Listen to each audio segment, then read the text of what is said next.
This year we've been having an extreme volume of wasp calls just because of the heat and the dry weather. We've had a lot of umbrella wasp, bald-faced hornets and yellow jackets have been pretty busy as well. We're roughly getting 3 to 5 calls a day, more up and around the 5 on average. From an average of, like this time last year, we're probably getting maybe 1 or 2.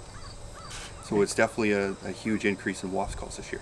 So the umbrella wasps are the most common ones we're having this year due to the heat and lack of rain. It's not washing them off the side of the building, so it's giving them a really good opportunity to build their colony up. Okay, these are umbrella wasps. Why they're umbrella wasps? Because they just have a cone that looks almost like the honeycomb cereal. So it's just a cone that the wasps actually just, they build that cone up over overhangs and that sort of thing, and they're not protected by a paper nest. And they just congregate in around that cone. And they're the ones that you see on hot days that are hovering around your soffit and your fascia with the long dangly legs, foraging for other insects. With umbrella wasps, because they are not that aggressive, you can just get your regular household aerosols, providing it's covered on the label, and treat it yourself. You just have to run your obvious precautions, make sure that you're covered up and that sort of thing, and watch for allergies. But we do this all the time, so it's pretty straightforward, where we just pop up with an aerosol can and give them a quick shot. That usually takes care of them pretty quick.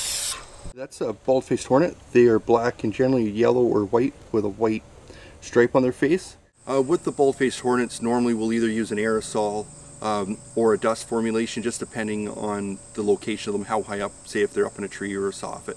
And it depends, of course, on the size and the volume, but typically we'll use a dust, give it 24 hours and come back and take the nest down if it's a large one.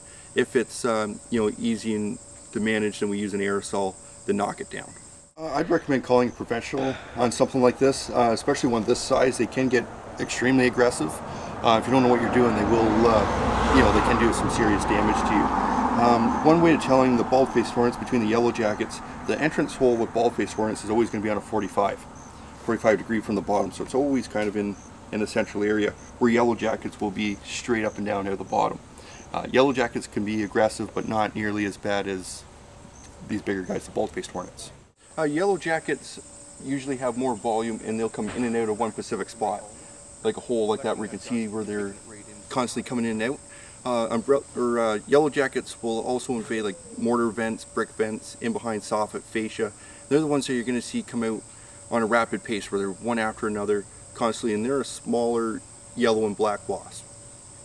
Sometimes with yellow jackets too, you'll see them with a paper nest. If it's a hanging nest, you can treat it with some of your over-the-counter sprays. Now if they are in a crack or crevice like this, or if they're coming in through a mortar vent or window vent, your soffits, to treat it with aerosol isn't going to work for you. You have to use a tracking powder, which is a dust formulation. The worst thing that you can possibly do is aerosol it and seal the hole up, because at that point you're going to back them into your house and they're going to chew through your drywall and they're going to make a mess of everything. So you will get high volumes of them in the house if you do seal that hole up. It's pretty tricky to actually stop them from making nests around the house. One thing that you can do is not leave, like say, any fallen apples that have fallen out of an apple tree. Break all of them up.